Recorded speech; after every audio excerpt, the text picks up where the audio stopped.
इन दिनों जंगल में भयंकर बारिश हो रही थी।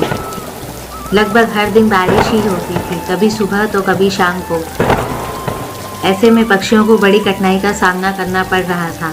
अभी एक दिन कालू कौवे का बेटा रोता हुआ अपनी माँ से बोलता है, माँ, मैं अब भूखा नहीं रह सकता। मुझे बहुत तेज भूख लगी है। मुझे कुछ खाने के लिए दो। मुझसे यह भूख बर्दाश्त नहीं हो रही है। चुप हो जा सोनू बेटा, तुझे दिखाई नहीं दे रहा है बाहर कितनी तेज बारिश हो रही है। इतनी तेज बारिश में मैं दाना कहाँ से लेकर आऊँ? कालू जी, आप सोनू को क्यों डांट रहे हो? वह 3 दिन से भूखा है और इन सब में इस बेचारे का क्या कसूर है? कालू जी, कुछ भी करके आज आप थोड़ा सा भोजन ले आए। गौरी, मैं कल भी गया था भोजन लेने, लेकिन पूरे जंगल में पानी भरा हुआ है। तुम ही बताओ गौरी, ऐसे में मैं दाना कहाँ से लाऊं? कालू जी, आप रहने दो। मैं ही जाती हूँ दाना लेने के लिए।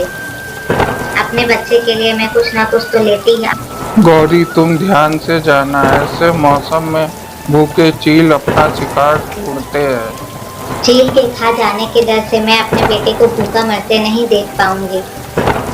कालू जी, अब मैं इतना कहकर दाना लेने के लिए गोरी कौवी अपनी जान को दांव पे लगा के तेज बारिश में ही घर से निकल जाती है। वहीं दूसरी तरफ रानू चिड़िया के बच्चे भी भूख से तड़प रहे थे। माँ, जल्दी चलो, बंटी भैया चक्कर खाकर गिर गया है। रानू चिड़िया भागी भागी बंटी चिड़िया के पास जाती है और बारिश की कुछ बूंदें उसके मुंह में डालती है।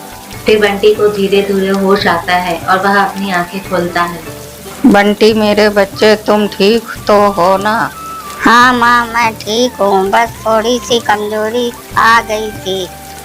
आप चिंता मत करो, मुझे कुछ नहीं हुआ। बंटी भैया, यह सब भोजन ना खाने के कारण हो रहा है, लेकिन ऐसी तेज बारिश में माँ दाना कहाँ से ढूंढ कर लाए?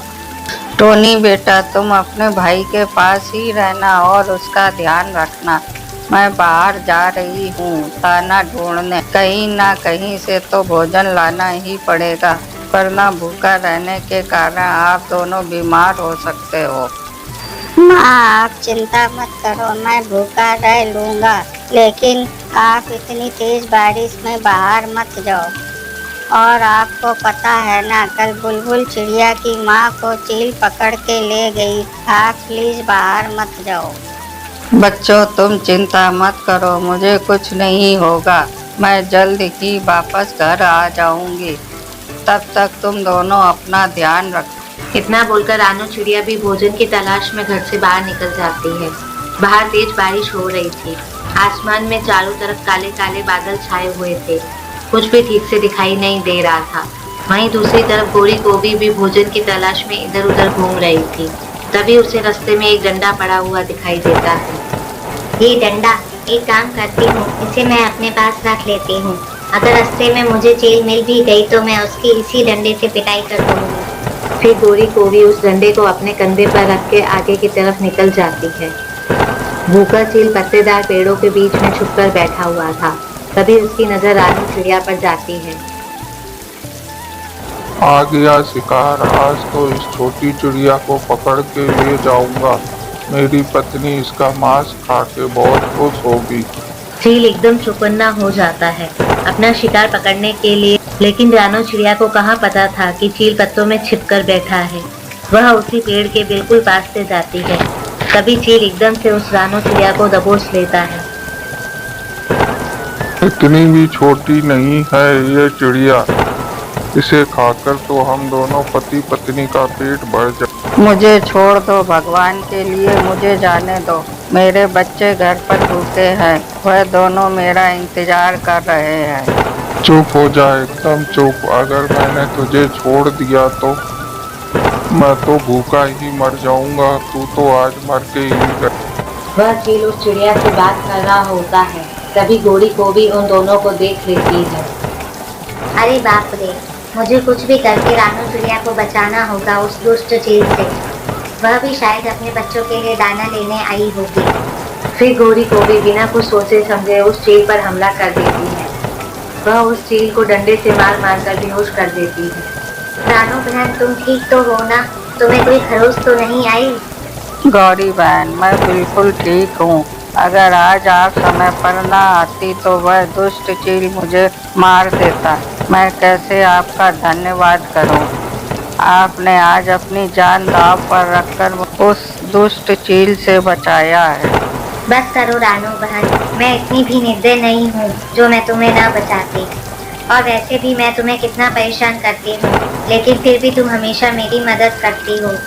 हाँ वो तो है, लेकिन आज मैं बहुत बेबस हूँ। मेरे बच्चे भूखे हैं, उनके लिए भोजन लेने आई थी। मेरा सोनू भी पिछले 3 दिनों से भूखा है, और ऊपर से ये बारिश। इस बारिश से तो जंगल के सभी पक्षी परेशान हैं। फिर वह दोनों मिलकर जंगल में भोजन की तलाश में निकल जाते हैं। थोड़ी देर बाद बारिश भी बंद हो जाती है। गोरी कोवी और रानू चिड़िया उड़ते उड़ते भोजन की तलाश में काफी दूर आ जाती है। अच्छा हुआ ये बारिश भी बंद हो गई, शायद अब कुछ मिल जाए। रानो बहन, इतनी देर तक उड़ने के कारण मेरे पंखों में दर्द होने लग गया है। अब और कितनी दूर जाना है? इतना कहकर गोरी कोवी एक पेड़ के नीचे जा बैठती है। वहीं पे कुछ दूरी पर बांसों का झुंड था। इतने सारे बांस देखकर गोरी कोवी एकदम से बोलती है, रानो बहन, यह देखो, यहाँ पर बड़े बड़े बांस के झुंड के पास में ही नए कुछ बांस उगे हुए हैं। इन छोटे बांसों के पौधे को हम खा सकते हैं। गौरी, तुम ये क्या बोल रही हो? भला बांस भी कोई खाने की चीज है? अरे हाँ रानो बहन, हम ये छोटे बांस के पौधे खा सकते हैं। जब मैं छोटी थी तो बचपन में मेरी माँ ये बांस खाया करती थी और हमें भी खिलाया करती थी। ये छोटे बांस के पौधे खाने लायक हैं। फिर गोरी कोवी जल्दी जल्दी 2-3 बांस तोड़ लेती है। रानू चिड़िया भी 2-4 बांस तोड़ लेती है और फिर वह दोनों वापस अपने जंगल लौट आते हैं। गोरी कोवी उन बांस के छोटे छोटे टुकड़े करती है और फिर वह रानू चिड़िया और अपने बेटे सोनू को खाने के लिए देती है। यह लो सोनू बेटा, तुम भी खाओ यह बांस। इसका स्वाद बाकी चीजों से हटके है। रानो बहन, आप भी तो खाओ। पता नहीं गौरी, अब तुम हमें क्या क्या उल्टा सुल्टा खिलाएगी। रुको, मैं देखती हूँ खा के। फिर रानू चिड़िया भी एक बांस का टुकड़ा खाती है। उसे वह बांस बहुत स्वादिष्ट लगता है। गौरी, तुमने तो सही कहा, ये बांस खाने में तो बहुत ज्यादा स्वादिष्ट है और इसका स्वाद भी अच्छा है। हम इसे खा सकते। फिर रानू चिड़िया कुछ बांस के टुकड़े लेकर अपने घर आ जाती है और दोनों बच्चों को खिला देती है। बांस खाकर दोनों बच्चों का भी पेट भर जाता है। माँ, मैंने पहली बार जिंदगी में बांस खाया है और इसका स्वाद भी काफी है। माँ, मेरे दिमाग में एक आइडिया आया है।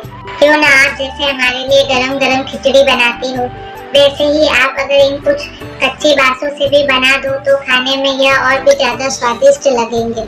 टोनी बेटा, तुमने एकदम सही कहा। ठीक है, मैं कुछ सोचती हूँ। कल मैं इस बांस से कुछ अच्छा व्यंजन बनाऊंगी। फिर अगले दिन रानू चिड़िया अपनी कढ़ाई चूल्हे पर चढ़ा देती है। काफी देर सोच विचार करने के बाद वह उन बांस के पकौड़े तल देती है। पकौड़े बहुत ही ज्यादा स्वादिष्ट बने होते हैं। दोनों बच्चे बड़े चाव से वह बांस के पकौड़े खाते हैं। माँ, पकौड़े तो बहुत स्वादिष्ट बने हैं, मुझे और पकौड़े दो, मैं और पकौड़े खाऊं। चिड़िया ढेर सारे बांस के पकौड़े बनाती है और कुछ पकौड़े गोरी कोवी के लिए भी। उन सभी लोगों को भी बांस के पकौड़े बहुत स्वादिष्ट लगते हैं। अरे वाह रानो बहन, आपने तो बांस के पकौड़े ही बना डाले। बारिश के मौसम में तो यह पकौड़े और भी ज्यादा टेस्टी लग रहे हैं। मेरा तो पेट ही भर गया इन्हें खा के। गौरी, मेरे पास कढ़ाई है, क्यों ना हम लोग और बांस लाकर जंगल के बाकी पक्षियों को ये बांस के पकौड़े खिलाएं। जैसे हमारे बच्चे भूखे थे, वैसे ही न जाने कितने और पक्षियों के बच्चे भी। आपने ठीक कहा रानो बहन। मैं भी तुम दोनों के साथ जाऊंगा बांस लेने के लिए। मुसीबत में दूसरे पक्षियों की मदद करना बहुत अच्छी बात है। फिर ऐसे ही बातें करते करते वह तीनों पड़ोस के जंगल में चले जाते हैं बांस लेने के लिए। वह तीनों मिलकर काफी सारे बांस ले आते हैं। फिर रानू चिड़िया अपने घर में बांस के पकौड़े बनाती है और गोरी कोवी और कालू कौवा मिलकर घर के बाहर ही भूखे पक्षियों को पकौड़े बांटते हैं। मुझे और पकौड़े दे दो, घर पर मेरी पत्नी और बच्चे बहुत भूखे। हाँ मिट्टू तोते, क्यों नहीं। यह लो पकोड़े और अब घर जाओ और जाकर अपनी पत्नी और बच्चों को पेट भरकर खाना खिलाओ। गौरी, कालू, ये बांस के पकोड़े तो बहुत स्वादिष्ट बने हैं, मुझे भी और पकोड़े दो। फिर वह लोग उस कबूतर को भी एक प्लेट पकोड़े दे देते हैं। ऐसे ही वह लोग जंगल के सभी पक्षियों को बांस के पकोड़े खिलाते हैं और खुद भी खाते हैं। प्यारे दोस्तों, आपको हमारे बांस के पकोड़े कैसे लगे नीचे कमेंट करके जरूर बताना। और अगर आपको हमारी आज की कहानी अच्छी लगी हो तो वीडियो को लाइक और चैनल को सब्सक्राइब कर देना।